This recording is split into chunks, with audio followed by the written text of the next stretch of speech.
Despite the uncertainty, it's expected economic growth will be better this year than it has been over the past few years.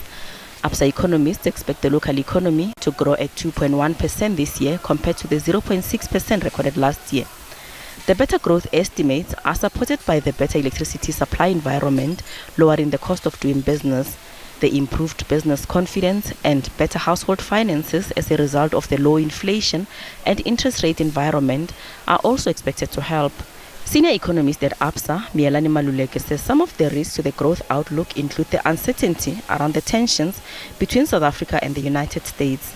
If South Africa was kicked out of the AGOA trade arrangement, and what we found is that, if that is all that happened, average tariffs would obviously, go higher, but not dramatically higher.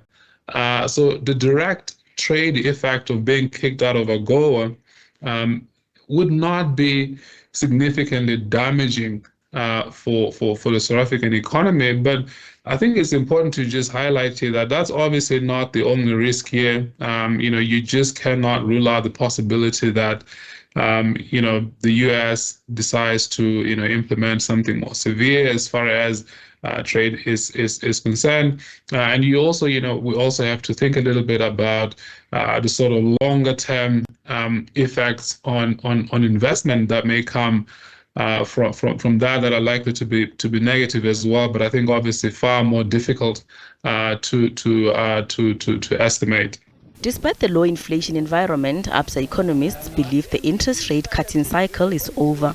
ABSA economist Losekele says this is because the concerns raised by the Reserve Bank of the tariff wars and tensions with the United States are unlikely to dissipate.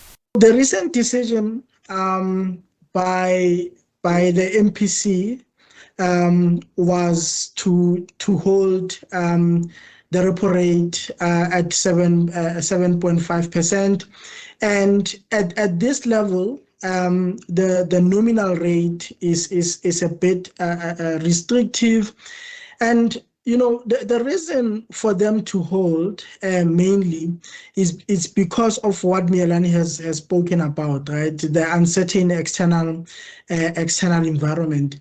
And going into this meeting, we thought that the inflation story, at least, will be enough to persuade the MPC to cut. But it looks like the external environment risks dominated the decision.